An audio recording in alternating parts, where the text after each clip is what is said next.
Makanya saya termasuk kiai nggak berpendapat anak kecil nggak boleh di masjid. Sering kan anak kecil di masjid, ayo khutbah rame. Saya termasuk setuju tetap boleh. Kalau dibentak di masjid, maka dia trauma dengan masjid. Wong saya ke masjid dibentak. Lagi pula kadang-kadang orang tuh gaya-gayaan tok. Wah, rame orang khutbah, rame nih. Padahal kalau nggak diramein anak-anak malah dia tidur. Karena ini sudah kena khitab, sementara anak-anak belum kena. Saya pernah punya tamu, karena di tradisi kiai itu sering punya tamu. Bapak ibunya itu kultus sama kiai, bentak anaknya disuruh salim sama saya. Anak kecil kan nggak mau jalan-jalan terus, marah. Tak marah orang tuanya tak marahin. Yang dosa itu kamu bentak anak-anak. Kalau anak kecil itu kena diskon rufi al-qalamu an salasin. Di antara aturan Islam apa? Tidak ada keharusan bagi 3 orang. 1 anak kecil sampai balik, 2 orang tidur sampai bangun, 3 orang gila. Artinya anak kamu itu tidak kena khitab untuk sopan sama saya. Kamu yang kena khitab baru sopan sama anak-anak kata saya. Nah ini ada Jawa itu kadang keliru. Jadi orang tua itu marah-marah memaksakan anaknya sopan. Padahal Allah memberi diskon anak kecil itu belum wajib sopan. Gak apa-apa ada tamu naik-naik asal masih anak kecil. Makanya Rasulullah ketika beliau sholat sujud itu Hasan Husain itu naik. Cara Jawa Nabi itu digawe tumpakan. Semua riwayat mengatakan Nabi itu diam saja, gak berani ngangkat. Sampai sahabat itu ada yang ngomong, ini Nabi sujud lama sekali ada apa? Jadi kita punya riwayat itu ya baru kayak sahabat yang agak nakal. Semuanya itu sujud, tapi ya bareng di atas rata-rata ada sahabat yang belakang ngomong, ada apa tuh ini sujudnya kok lama? Barokahnya itu ditemukan riwayat, oh ono putune. Karena Hasan itu naik di atas punggungnya apa? Nabi. Itu andai kan tidak ada yang ngomong, riwayat ini tidak ditemukan. Barokahnya ada yang mongok itu mungkin kalau sekarang mungkin semua masjid mongok karena orang sekarang jarang yang khusyuk. Kalau dulu hanya 1 yang di belakang. Setelah itu Nabi memberi penjelasan, saya tadi sebetulnya harus mengakhiri sujud saya sesuai aturan umum, tapi ada cucu saya tak biarkan sampai dia puas naik punggung saya, sehingga dia turun baru saya naik. Filosofinya apa? Begini, anak kecil 1 tidak kena khitab. 2, jangan sampai sholat itu jadi problem. Kalau Nabi nyentak Hasan, membentak, putu wono bae sholat kok diganggu, maka sholat menjadi trauma. Gara-gara sholat bahasa bentak saya. Lama-lama anak ini trauma dengan sholat karena dianggap problem. Makanya saya termasuk kiai nggak berpendapat anak kecil nggak boleh di masjid. Sering kan anak kecil di masjid, ayo khutbah rame. Saya termasuk setuju tetap boleh. Kalau dibentak di masjid, maka dia trauma dengan masjid. Wong saya ke masjid dibentak. Lagi pula kadang-kadang orang tuh gaya-gayaan tok.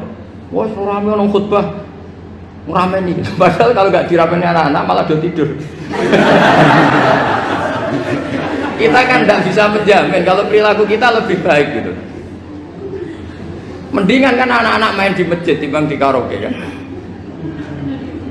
Jadi kan, lah ini maksudnya saya, ini fikih ya. Fikih itu wilayahnya, makanya jadi ahli fikih itu susah-susah gampang. Jangan hanya berpikir protes dengan ketentuan fikih, mengkaji yang sebanyak-banyaknya. Itu tadi, misalnya Anda seorang supir permanen, supir bis terutama. Kalau truk kan bisa lihat-lihat, kalau bis kan apa ada deadline-nya ya waktu. Seperti bis jurusan Surabaya Semarang, saya kan sering naik bis jurusan Surabaya Semarang. Kadang-kadang supirnya melihat saya tanya, Gus saya ini supir, saya ini Ramadan itu gimana ya? Ya saya sudah ngerti setengah nakal, dan senengnya dijawab rasa poso ya saya tahu ya. Tapi masalahnya secara fikih kalau kamu mengharapkan kamu harus puasa terus, kamu melanggar konstitusi ilmu. Memang musafir punya diskon? Boleh?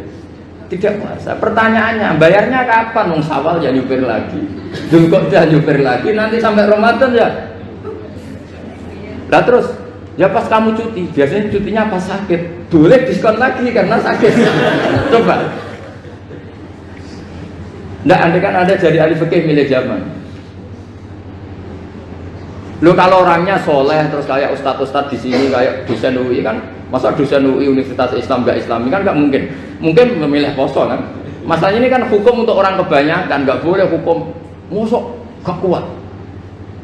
Sahur jam 3:30 ngombe vitamin pokoknya harus kuat. Itu udah hukum, itu saran. Hukum itu beda dengan saran. Hukum itu hanya berpijak musafir itu boleh iftar. Kalau saran memang boleh, ya usahakan kamu makan 3:30 pas fit nyupir. Terus kalau nyupir selesai jam 10 nanti istirahat. Memangnya majikan bisa ngatur jamnya? Itu fikih.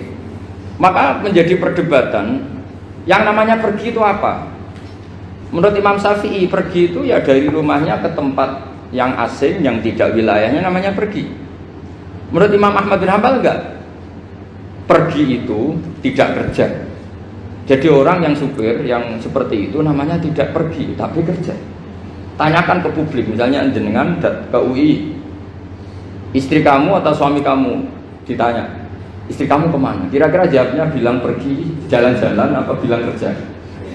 Kerja. Makanya kata Imam Ahmad bin Hanbal, mudi mustafar atau orang yang berprofesi, yang profesinya memang harus pergi, kayak traveling atau supir, maka itu namanya tidak pergi, namanya itu kerja. Karena apa? Sekali distatuskan pergi, maka ikut status yang dikatakan Allah dan Rasul, dapat diskon, boleh tidak puasa. Maka terus kita debat tentang definisi.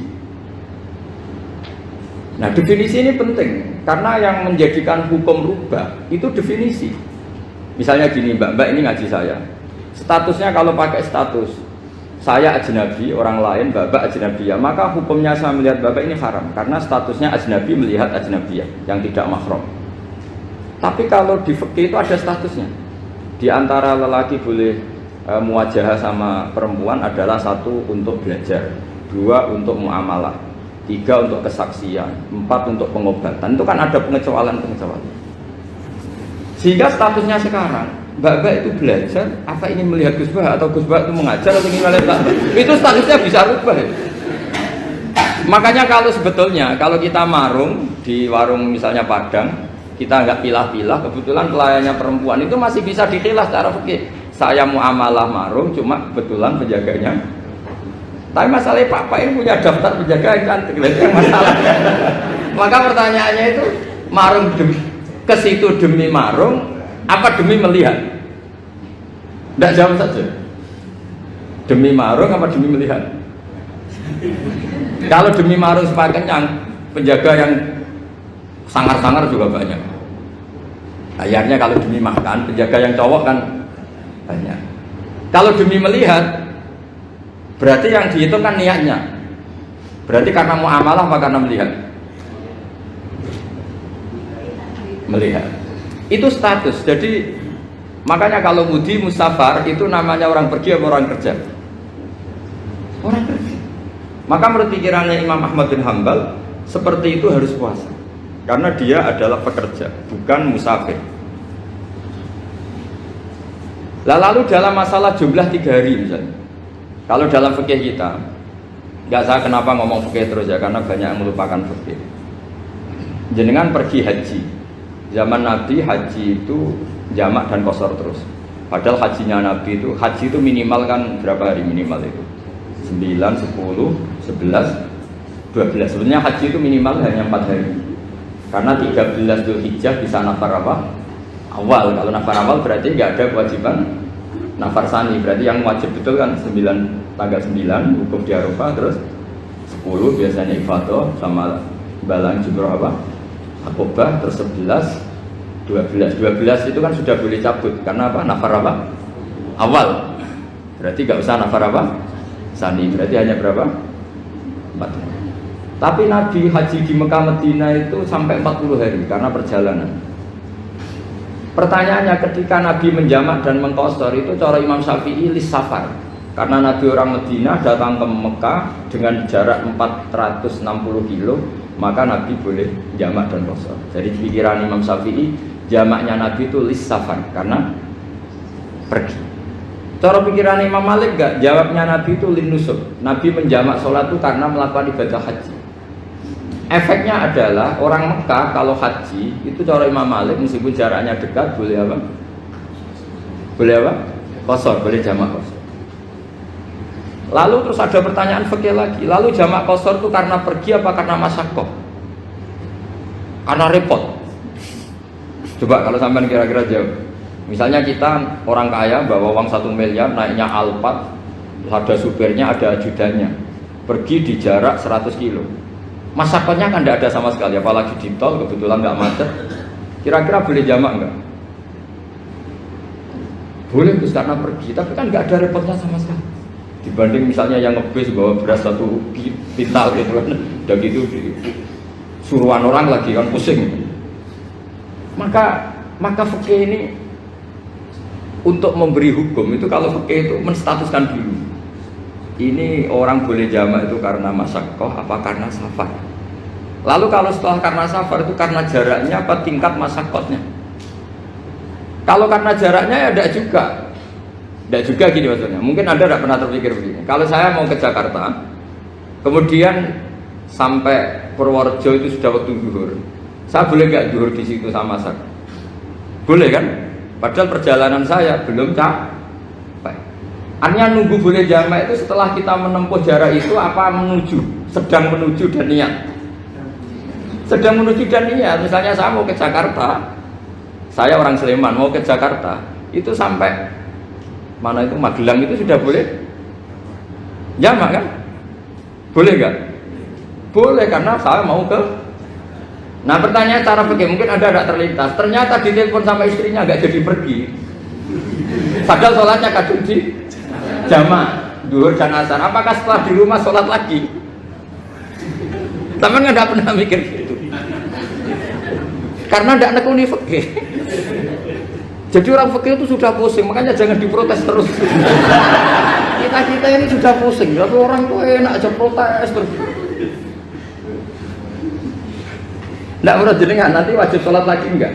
Dia bolehnya jamak kan berdasar berstatus musafir. Ternyata setelah Magelang ditelepon istrinya enggak jadi. Dia kadung sholat zuhur dan asar. Setelah pulang masih jam 1.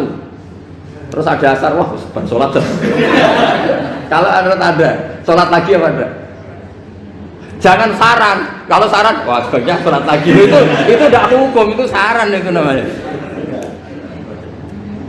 Saran dengan hukum beda. Sholat lagi pada. Loh, ketika ada jaga itu berdasar malas atau berdasar hukum? Apa?